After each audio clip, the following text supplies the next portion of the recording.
Benvenuto, welcome to Cherry Hill Home Cooking. My name is Mark. Today we're going to make two versions of a sauce for hot dogs or for whatever you may want to use it for. We're going to make a traditional chili sauce, which is absolutely delicious on a hot dog or a hamburger or on French fries. And we're going to make my version of a sauce from a little hot dog stand in Leicester, Massachusetts called Hot Dog Annie's. Now this is a place I have gone to at least once in my life since I can remember. It typically was after we went to the apple orchard in Brookfield, Massachusetts. Again, we did that every year at least once when I was a kid, and we would always stop and get hot dogs at Hot Dog Annie's, which my mother also went to when she started to go to when she was a teenager. And Wade and I have continued that tradition at least once a year, maybe even twice for the last 30 some odd years, with the exception of 2020 because of COVID. But we're gonna do this in two videos. One video for the chili sauce and one video for the copycat Hot Dog Annie's barbecue sauce. Don't get the two confused because Hot Dog Annie's is not a chili sauce, it's a barbecue sauce. Wade will cut it into two videos. We'll use the same introduction, but he'll cut it into two videos depending upon which one you want to watch. Hopefully you'll watch both of them and make both of them. Okay, what we're gonna need to make our barbecue sauce is we need two good size Spanish onions. I couldn't get Spanish onions at the supermarket today, so I got white onions, ideally Spanish onions. Spanish onions a little bit more intense flavor than a white onion, but that should work fine. Now, we're gonna cut those a little bit different. We'll go over that in a minute though. We're gonna need some water, and our seasoning is going to be some Worcestershire sauce. We're gonna have 1 cup of whatever your favorite barbecue sauce is, a cup of ketchup. Now, in some years ago in the original copycat recipe I saw, it called for 2 cups of ketchup. Now, I've made it, and I think the 2 cups of ketchup, it overwhelms the ketchup-y taste, and you don't get a barbecue flavor. So I've changed that to 1 cup of barbecue sauce and 1 cup of ketchup. You could do 2 cups of ketchup if you'd like. I wouldn't do 2 cups of barbecue sauce because then it would be too barbecuey. And then we need some light brown sugar. We need a small amount. I think it's 1/4 of a cup. Now, the big thing is with this recipe is, again, the original recipe that I've used calls for kitchen bouquet. I couldn't get any kitchen bouquet here where we live. I don't know why. I'm sure I could order it online, or maybe I just didn't. I went to 2 different stores, couldn't find it. But Gravy Master is almost the exact same thing. Really, what both of them are is they've got a little bit caramelized flavor to them, and it's really to make it dark, the sauce dark. So it's really for coloring more than flavor at all. But Gravy Master, which is probably more popular than Kitchen Bouquet, is perfect. All right, so before we leave you and get everything in the pan, I just want to talk a little bit about our onion, because on this one we want large chunks. Okay, so we're just going to cut it in half, and I'm going to cut pretty big, 1/4 of an inch, 1/2 an inch maybe, slices like that in our onion. Because in this one, we want to be able to see the onion. The onion is a big part of the dish. And then I'm just going to chop them. I might get 2 slices out of this, half. All right, so the point being is you want a pretty good size dice of your onion. All right, I'm going to finish chopping up the onion. We'll get back. And while we're waiting for our other one to cook, we'll get this one in the pot as well. See you in a bit. All right, so for the next step is for our barbecue sauces, we're going to get it cooking. So I've got 2 cups of onions, our large diced onions, 2 cups of water. We're going to need 2 tablespoons of Worcestershire, which I've already put 1 in. Now, you can make this vegan. Of course, you'd be wanting to eat vegan hot dogs or a hot dog substitute, whatever you use. Now, vegetarian, if you eat fish, you can use the Worcestershire sauce because Worcestershire sauce is made using sardines. So if you're going to go the total vegan route, I found some substitutes. All right, you can use, which will keep it completely vegan. You could use soy sauce. All right, that'll be perfectly okay. It's going to give you that umami taste to it. You could use balsamic vinegar. Use a good balsamic vinegar. And I found it's a Haddar, I think, Haddar, Worcestershire, which is a vegan substitute. And then there's also another brand I saw. It's called the Wizard's Sauce, which again is a Worcestershire sauce substitute. I'll find out where those were, and I'll put a couple links to where I saw them, and wait till attach it to it. But that way you could make this completely vegan. This would actually be delicious on baked potato or anything that you'd like. All right, let me just check I can't remember how much. All right, so 2 tablespoons of Worcestershire sauce, and I need 1.5 teaspoons of our kitchen Bouquet or Gravy Master. So you can see that's just a really, really dark sauce. A lot of it is for the coloring of what we're looking for. And it has a very salty, caramely sweetness to it, which is just like kitchen Bouquet as well. And a half. And it's going to give us that nice dark flavor we want for this sauce.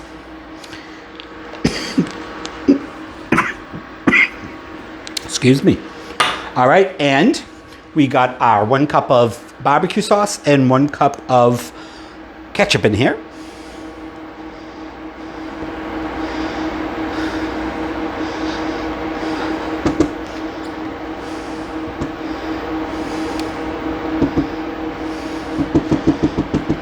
All right, and we need 1/4 cup of brown sugar. Of course, all the ingredients or amounts, I should say, will be in the written recipe.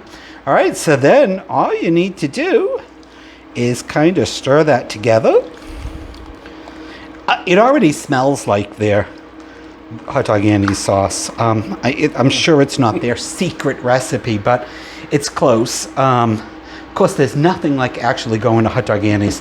Like I said, we'll wait to put a link to a couple different videos that have been done it over the years. I think it's been there for 70 plus years.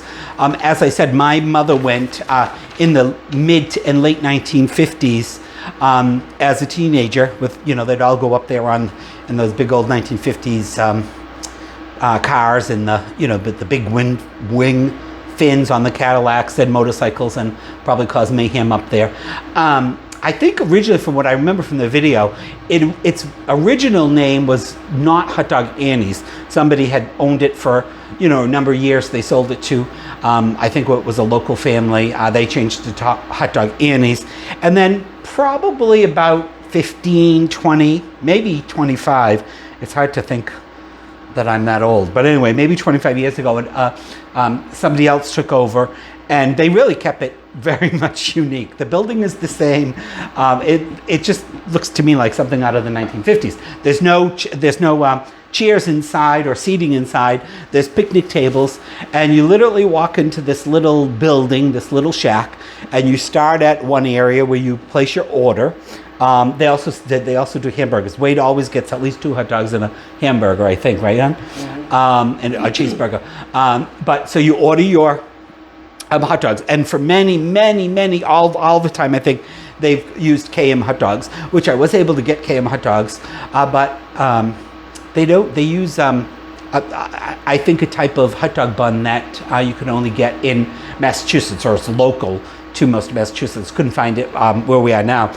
But anyway, so you walk in and you place your order, you tell them what you want, and it's just this whole production line. Boop, boop, boop. You go down, they put it in the, little plastic thing. You got your options of potato chips, small bags of potato chips, and then a cold drink. Of course, one of their claims to fame is a root beer that is made specifically for them.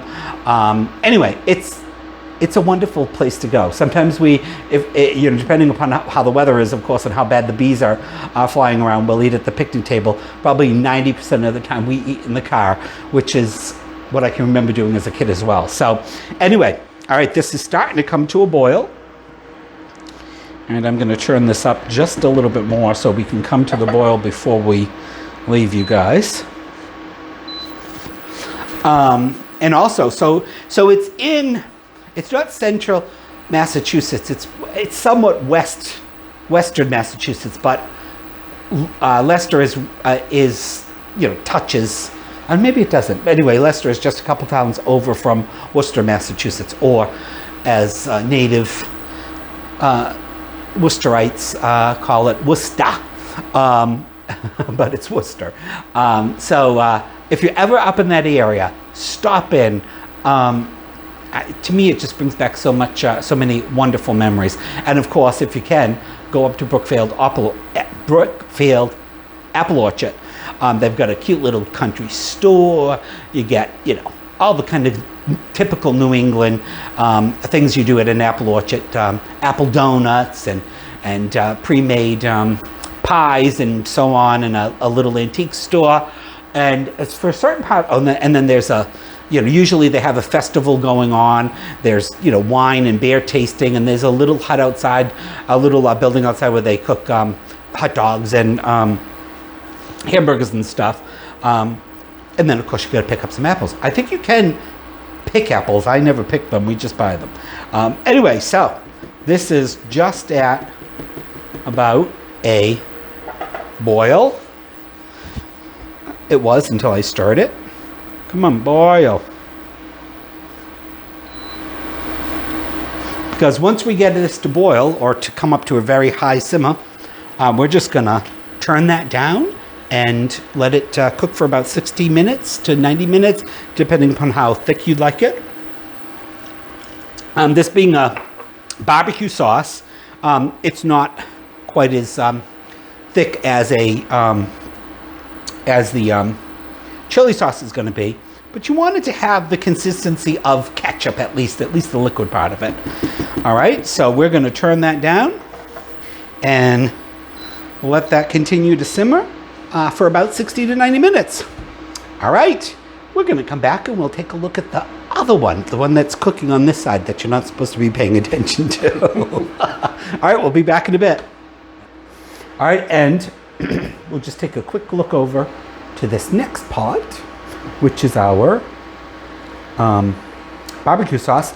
That is pretty much done. You can see it's become a nice consistency. I'm going to let it get a little bit thicker. Our onions have really softened up. They've taken on the color of the barbecue sauce. I don't know if you can see that. All right, but I'm going to let that continue to simmer for about the same amount of time. All right. Hopefully, next time we come back, it'll just be able to show you the finished product, and then we can eat. That's our chili sauce. Let's take a look at our barbecue sauce. Here. All right, and that is cooked down nicely. You can see our onions are much softer.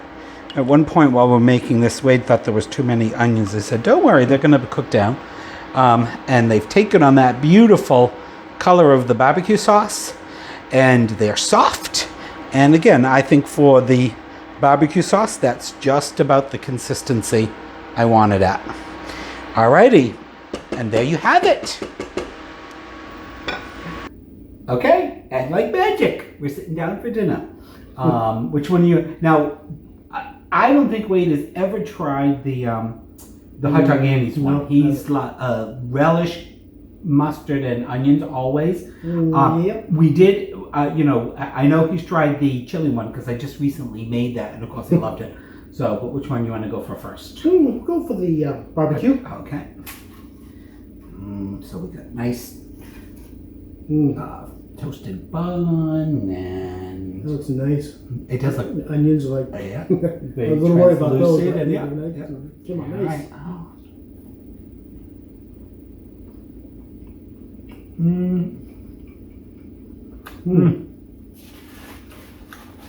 I won't say it's exactly like Onions, but it's darn close. Oh yeah. I would know. It's sweet and tangy. It's delicious. It's really good. Yeah. I'm on bite.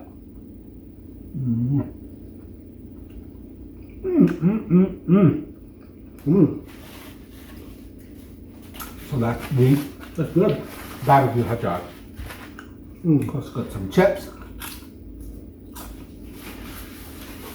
Oh, should be good. I knew you'd like it. I was like, yeah, I don't want that. I don't want that. I never said that. I just like it better with less mustard. And now this big old chili dog. Look at that. Again, like I said, this makes a really good sloppy Joe. It makes a really good French fries or chili fries. Now it's delicious. Good too. It's amazing. They both taste totally different too. Yeah. Well, I hope you guys have had fun watching us do these two videos. Everybody send out a shout out to Wade for however he's going to put this all together. He's going to be editing all day tomorrow. But more importantly, I hope you make it and I hope you enjoy it with your family. Please remember to like and subscribe. And check out cherryhillhomecooking.com, and we'll see you on the next video. Ciao. Bye.